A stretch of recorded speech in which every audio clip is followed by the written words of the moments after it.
Hello guys, my name है Tushar and you are watching my YouTube channel.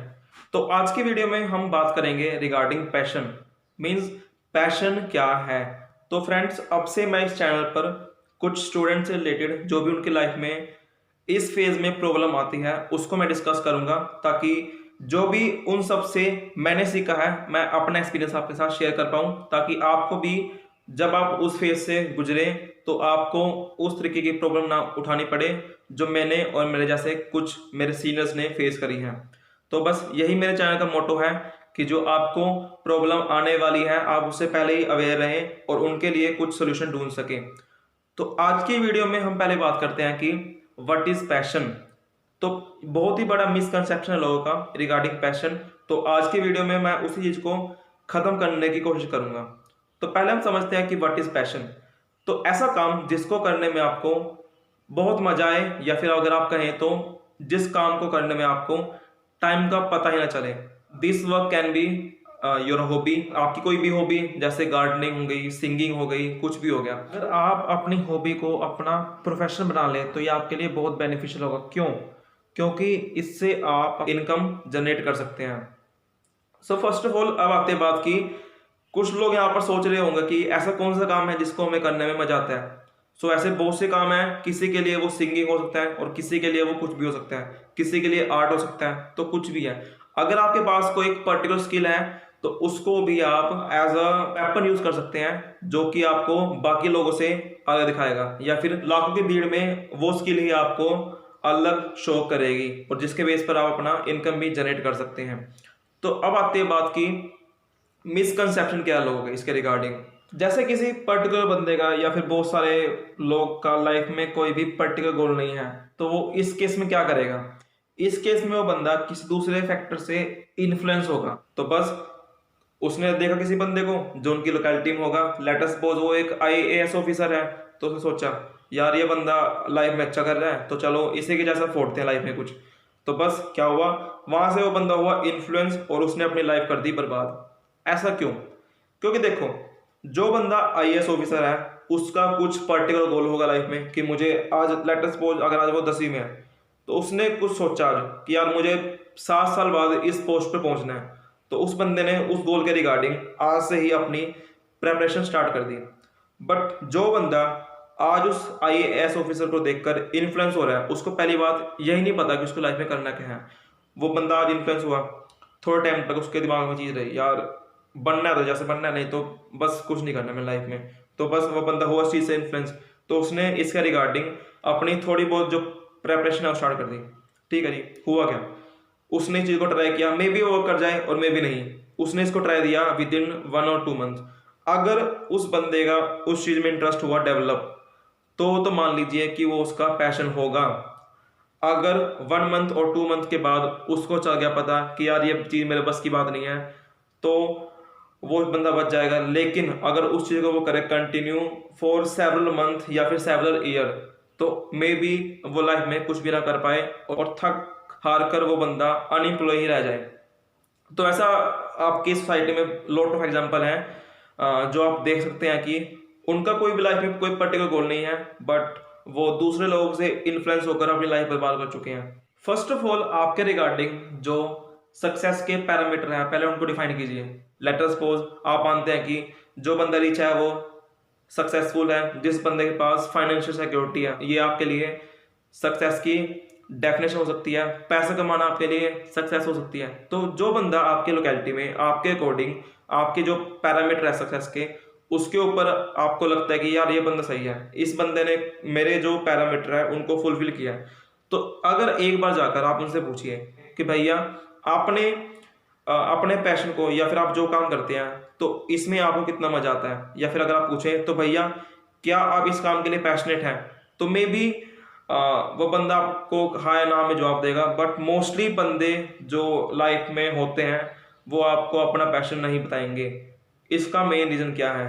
इसका main reason है क्योंकि उनको उस चीज को एक्सप्लोर करने में 2 साल, 3 साल, 5 साल, 10 साल और इवन उनको पूरी लाइफ बीत जाती है उस काम को ढूंढने के लिए कि उनका मेन इंटरेस्ट किस चीज में है। तो ये तो थे लोगों के मिसकंसेप्शन। अब आती है बात की पैशन को ढूंढे कैसे। ठीक है जी। तो पहले आपको करना क्या है, मान लीजिए कि आज आप प्लस टू कर रहे हैं या फिर आप अपनी लास्ट ईयर ऑफ ग्रेजुएशन है या फिर आप अपनी पीजी के लास्ट ईयर में हैं।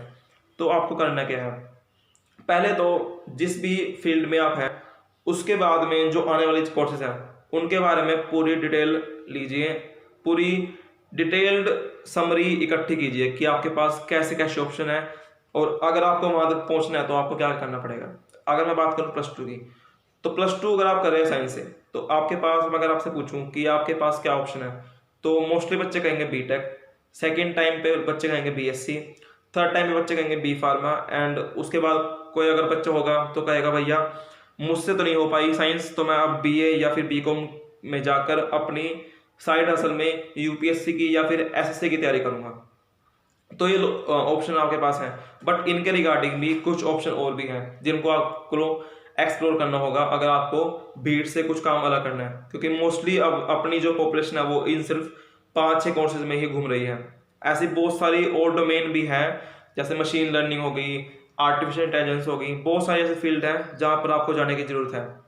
तो ऐसे फील्ड का आपको कैसा आइडिया मिलेगा, आप लिंक्डइन पर अपनी प्रोफाइल पोस्ट करके वहां पर भी काफी लोगों से कनेक्ट हो सकते हैं, क्योंकि लास्ट में क्या बचता है, लास्ट में एक बात आती है, your network is your net worth. जो आपकी नेटवर्थ है वो आपके नेटवर्क से डिटरमाइन होगी, कितनी लोगों तक आपकी आपकी रीच है, कितने लोग आपको जानते हैं।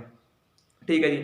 तो करना क्या आपको, तो पहले आपको क्या करना है, अपने कैटेगरी वाइज कोर्स आपको देखने हैं कि कोर्स आपके लिए कौन से होंगे, उसको आप लिखिए एक पेज पर।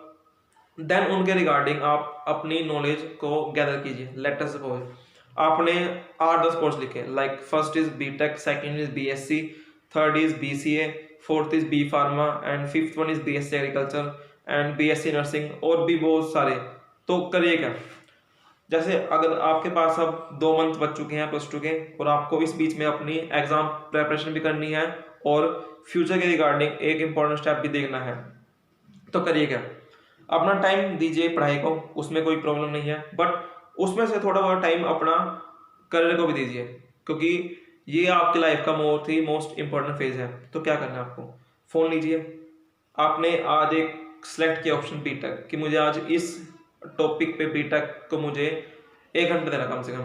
तो देखिए उसके बारे में पढ़िए, उसके बारे में जो आपके अच्छे कॉलेजेस हैं उनके बारे में पढ़िए, इनके पैकेज के बारे में रिव्यू लीजिए, लोगों के रिव्यू लीजिए, और किसी भी यूनिवर्सिटी से अगर आप चाहते हैं करना तो उनके बारे में पढ़िए कि लोग के बारे में क्या कहना है। अगर आपकी सोसाइटी में कोई पर्सन है जो उस यूनिवर्सिटी में पढ़ता है जो आपका ड्रीम है, तो उनके बारे में उससे पूछिए कि भैया ये यूनिवर्सिटी कैसे परफॉर्म करती है और इनमें लोगों की एवरेज सैलरी क्या है, क्या प्लेसमेंट यहाँ पर होना पॉसिबल है, और ड्यूरिंग कोर्स मुझे क्या कुछ सीखने को मिलेगा। तो ऐसी चीज़ें आप सीखे उसके बारे में। आप उस चीज़ को कम से कम 2 या 3 दिन दीजिए, मतलब कि आपने पहले 6 कोर्स को कैटेगराइज किया, बीटेक, बीएससी एंड जो भी थे, और उस पर्टिकुलर एक नंबर वाले पे यानी कि बीटेक पे आपने अराउंड 3 to 4 डेज दिए हैं।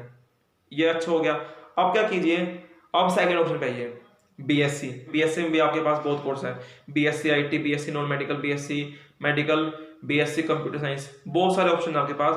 तो आपको अब सिलेक्ट करना पड़ेगा कि इनमें से आपको कौन से डोमेन में जाना है। तो यहाँ भी आपको सेम प्रोसीजर फॉलो करना होगा, आपको हर चीज की डिटेल समरी होनी चाहिए, तभी आप डिसाइड कर पाएंगे कि आपको कहाँ जाना है। क्योंकि कुछ लोग बिना सोचे समझे ही अपना फ्यूचर डिसाइड कर लेते हैं और जो उनको बाद में बहुत ही पछताना पड़ता है।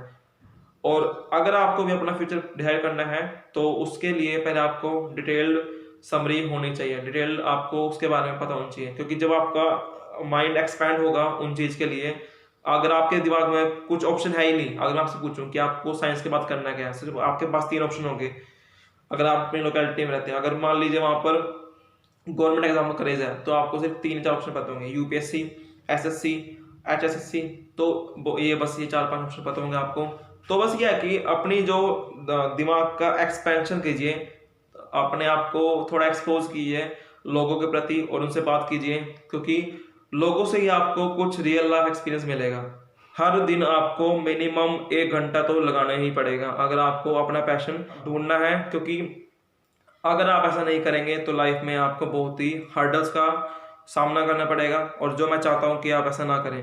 तो आई होप कि आज की वीडियो में मैं आपको कुछ वैल्यूएबल सजेशन दे पाया हूँ, और जो भी मैंने अब तक सीखा है अपने 5 से 6 साल की जर्नी में, उसका मैं एक्सपीरियंस आपको इस एक वीडियो के थ्रू नहीं बता सकता, बट मेरे आपसे पक्का प्रोमिस रहेगा कि जो भी मैं इस दौरान सीखता रहूँगा वो मैं आपसे पक्का शेयर करूँगा, ताकि आपको लाइफ में उसके रिगार्डिंग कुछ प्रॉब्लम हो तो आप मेरे दिए गए टेक्निक का या फिर उसमें कुछ ऐड करके आप भी उस चीज़ से टैकल कर पाएँ। तो फ्रेंड्स, अगर आपको मेरा काम पसंद आता है तो मेरे चैनल को सब्सक्राइब कीजिए और बेल नोटिफिकेशन को भी ऑन कीजिए, ताकि हर वीडियो का नोटिफिकेशन आपको टाइम पर मिलता रहे। तो बस आज के लिए सिर्फ इतना ही। अगर आपको फिर भी कोई क्वेरी हो तो आप मुझे नीचे कमेंट बॉक्स में जाकर वहां पर अपनी जो भी आपकी क्वेरी है वो डाल सकते हैं। मैं कोशिश करूंगा कि आपको उससे रिलेटेड जो भी मुझे जानकारी है वो मैं प्रोवाइड करूं। तो बने रहिए मेरे साथ, और मैं ऐसे ही आऊँगा किसी और प्रॉब्लम के ऊपर अपना ओपिनियन देने और आपको उस चीज़ के रिगार्डिंग एजुकेट करने के लिए। So thank you so much.